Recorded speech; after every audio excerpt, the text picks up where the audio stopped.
Well, good morning, everybody.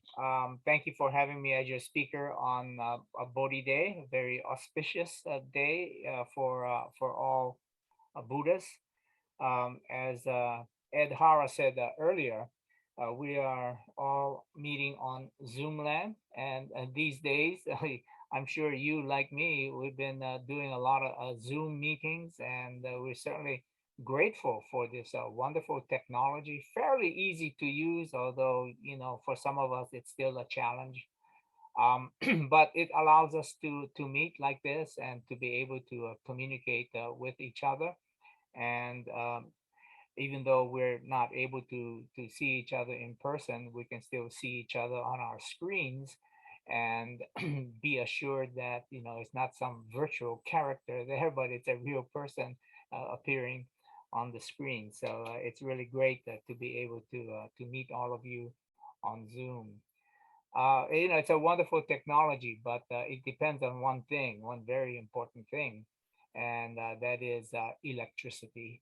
And this morning, when I tried to turn on my computer at 8 o'clock, I thought I get ready for the 9 o'clock service.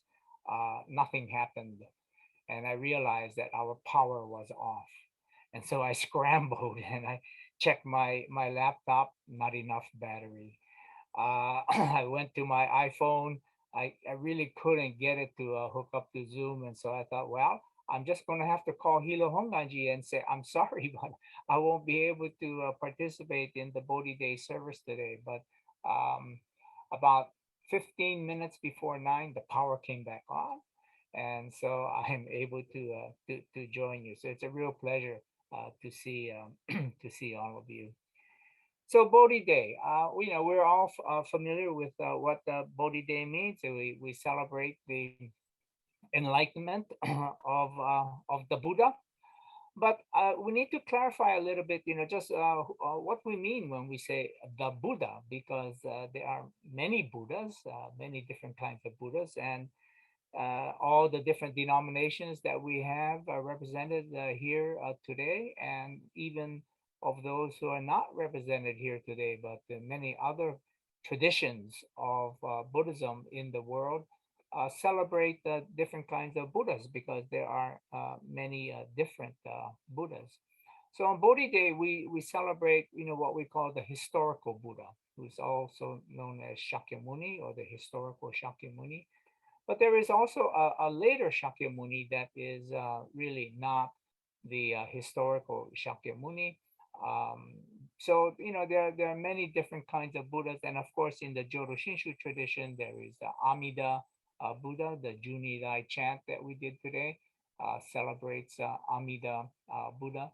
So there are many different kinds of Buddhas, but today we celebrate the historical Buddha and his teaching of the path of right conduct, moral action as the way to nirvana. Um, this is the common ground. So no matter what Buddhas, each denomination or each tradition represents, the common ground is this teaching of the Buddha. And we actually, if you look at the Gatha book, the the hymn book, in most of the Japanese denominations, in the Jodo Shinshu tradition, you have praises of the Buddha. And if you look at those gathas, you'll see the two Buddhas there, the historical Buddha and then Amida Buddha, because Amida is important for Jodo Shinshu. But some of the gathas that talk about Amida Buddha describes Amida as a kind of um, a savior, a personal savior, someone in whose compassion we can be embraced.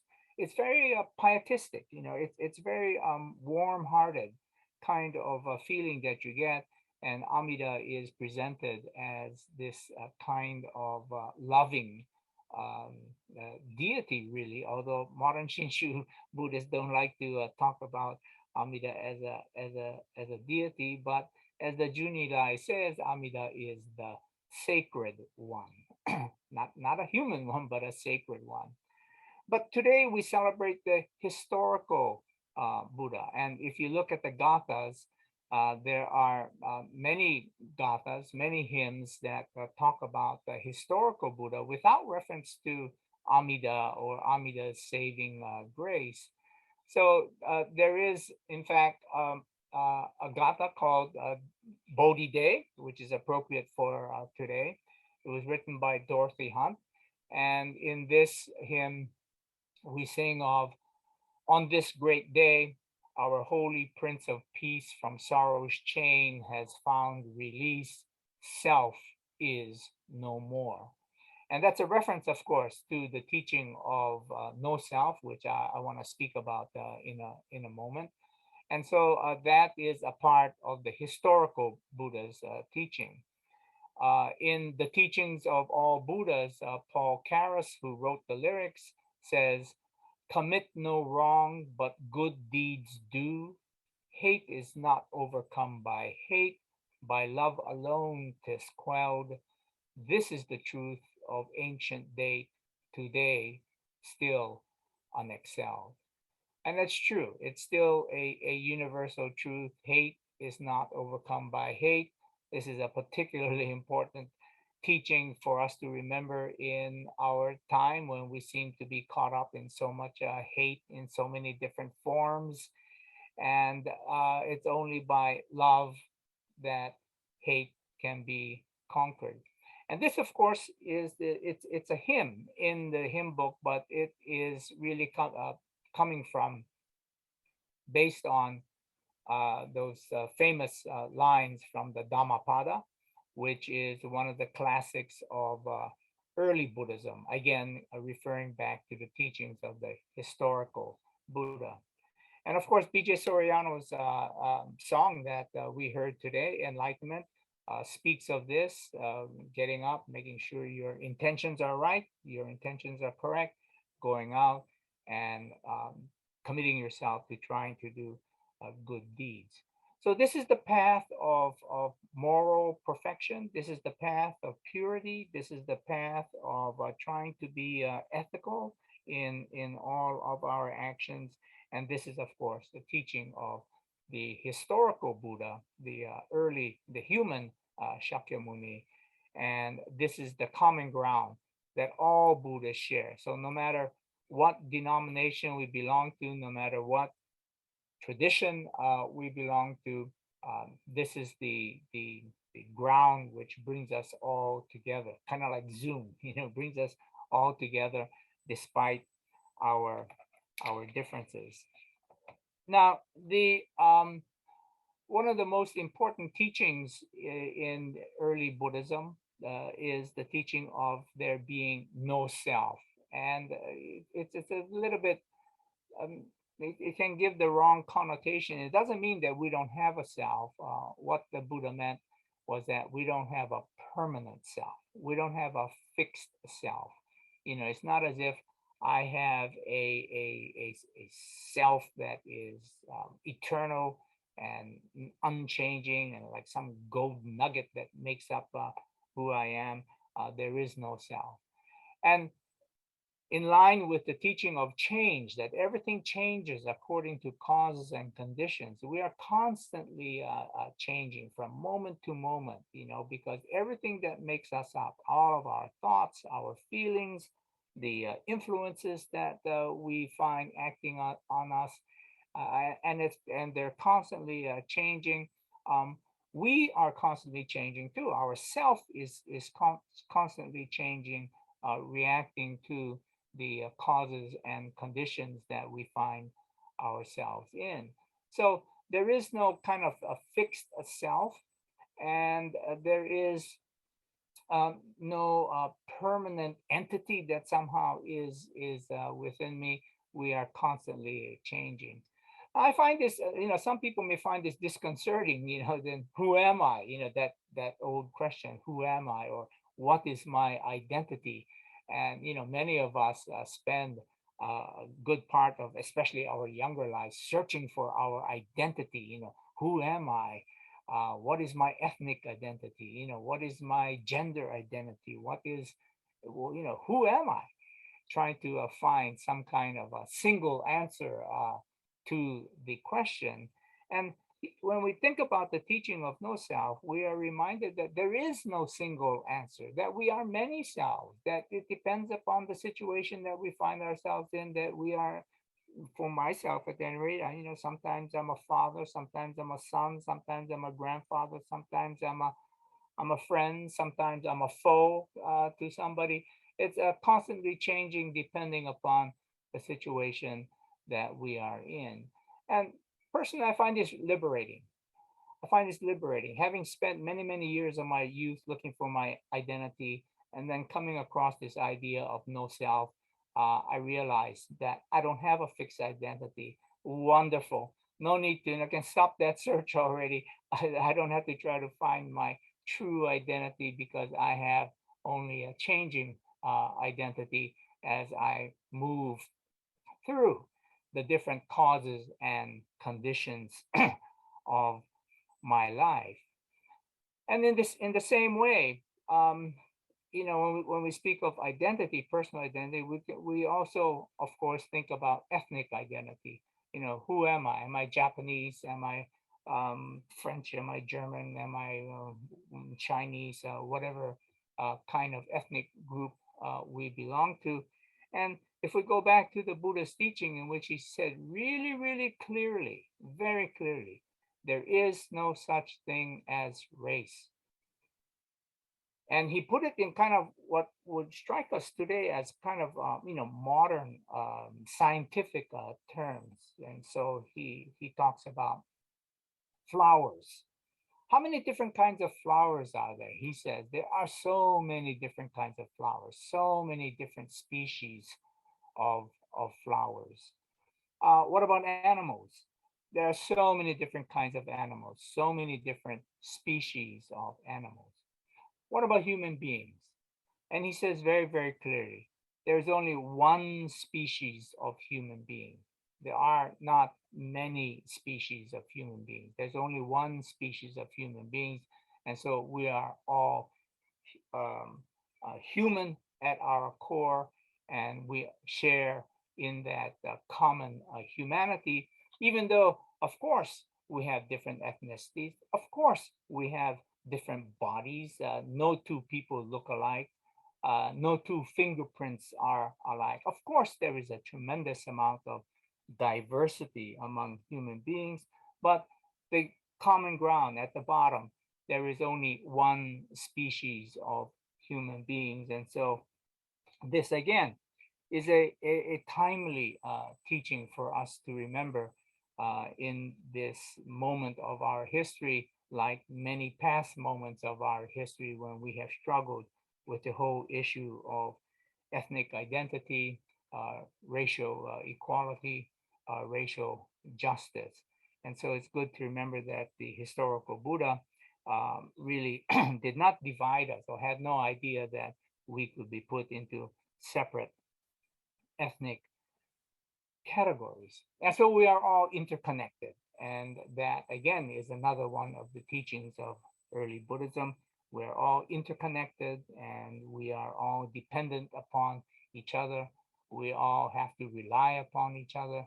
And what one person does will affect everybody else. And so be careful of what we do, or what you do, what I do, because it does affect other people as well. So these and again, I'm preaching to the choir. I mean, you're all familiar with these ideas, but it's good to remember because for most of the time we practice our Buddhism in our different denominations, in our different traditions, and in the world of Buddhism, it's interesting that we kind of identify ourselves, talking about self identity. We identify ourselves in ethnic terms.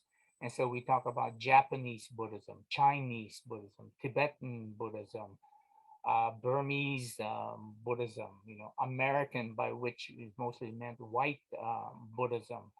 And so we kind of divide the Buddhist world along ethnic lines, but it's good to remember again the early teaching of the Buddha that there are really none of these racial distinctions that have any hard and fast reality. So we can, you know, when we talk about Buddhism, when we present Buddhism, we can do it in terms of our denominational orientation, whether you're Shingon or Jodo or Jodo Shinshu or Soto Zen or whatever. But we also do it, and it's a kind of a double barrel approach, kind of like the Gathas. The Gathas have both the historical Buddha and the historical Buddha's teachings, and the teaching of Amida, which is unique to Jodo Shinshu or to the Jodo traditions. And so you have a kind of a double approach. We need to remember that there are these two different Buddhas in the Gathas, and there are the many different kinds of Buddhas in the Buddhist tradition, but the historical Shakyamuni is the one that gives us the common ground. Now, as you know from the introduction, I had a group called BDK, BDK Hawaii. I also had BDK America. It's Bukyo Dendo Kyokai. It's a international organization that is headquartered in Tokyo, and we published that little orange book that you've all seen, the teaching of Buddha. It's a compendium of basic Buddhist teachings that are basically non-denominational and emphasizes the teaching of the historical Buddha. So BDK, we are non-denominational. We serve all denominations, and we distribute this book, The Teaching of Buddha, throughout the world. To date, there are over 9 million copies of the book that have been distributed to over 63 different countries. It's been translated into something like 44, 45 different languages. And again, the whole idea behind this project is to make available to the entire world this teaching of the Buddha, which is applicable to everyone throughout the world, no matter what your ethnicity is, no matter really even what your religion is. It really is teaching the truth, as Paul Karras as the Dhammapada says, the truth, which is the eternal truth, that hatred is never overcome by hatred, that it is only love that can conquer hatred. And so all of those basic fundamental teachings.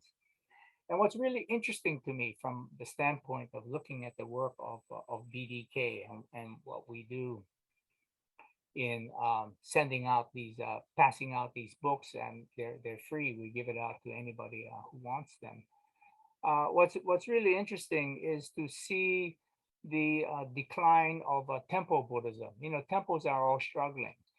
So are churches. Christian churches are struggling too, mainline churches. So we happen to live in a time when, especially amongst younger people, there is a decline of interest in institutional religion. People are not interested in going to churches or temple. Younger people aren't interested. And this is why when we look at our membership rolls, we see that it's mostly older people, 60, 70, 80 years old, and very few younger people coming in.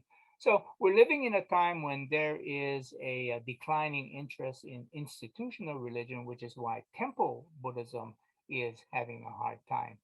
But this general Buddhism, the Buddhism of the historical Buddha, the teaching of the moral path to enlightenment, which is in this little book, the teaching of Buddha, is booming.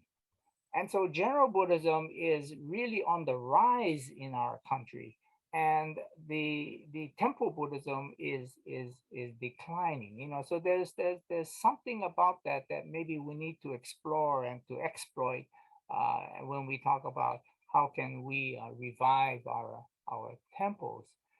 Last year, in 2020, despite the pandemic, and we distribute books for free to hotels, and that whole scene shut down, of course, because people weren't going to hotels, and so hotels were saying, "Oh, we don't need your books," but we used to put these books in hotels throughout the country, and here in Hawaii as well. Here in Hawaii, the hotel that is always asking us for books, and when they run out of books, we tell them, "Come back to us, let us know, we'll send you more books." The hotel that had the biggest was our biggest account was the Halikoa Hotel, and those of you who are familiar with the Halikoa will recognize that it's the hotel for military families. The more interesting statistic is that last year in 2020, we distributed over 50,000 copies of the teaching of Buddha to various branches of the US military, Army, Navy, Air Force, whatever. And of course, there are military chaplains throughout the military, and they all know about the teaching of the Buddha. And so they send us requests and they say, we would like so many copies of the teaching of Buddha. And the amount just was staggering. I mean, hotel distribution was going down to zero. The military distribution zoomed up to 50,000 copies that we distributed. And what that tells us is that there's a tremendous amount of interest in Buddhism, in general Buddhism, in the teachings of the historical Buddha, whom we commemorate today on Bodhi Day. There's a tremendous amount of interest in that uh, teaching. And so we see that interest amongst younger people in our nation, because most military personnel are younger, in their 20s and 30s, and they are really interested in asking for literally thousands of copies of this book. The other institution that we have seen a lot of interest in is prisons. We get a lot of requests from prisoners who are, many of them, thinking about their lives and trying to figure out what to do, what they have done, and so on. And the teaching of Buddha really speaks to them as well. So on this Bodhi Day, we should remember this common ground of teaching of the historical Buddha, and we recognize that even as temples are struggling, institutional religions are struggling, there still is a great hunger. There is a great interest, a great desire for the teachings of the Buddha. So I'm glad that we were able to meet on Zoom. I'm glad the electricity came on in time for me to join with you. But it is an auspicious day, and it's a good time to remember what our common ground is, despite all of the differences that we have in our respective denominational thinking. So thank you. Hope to see you in person someday. But in the meantime, we share our experiences and ideas through all of us being citizens of this new nation called Zoomland. Thank you very much.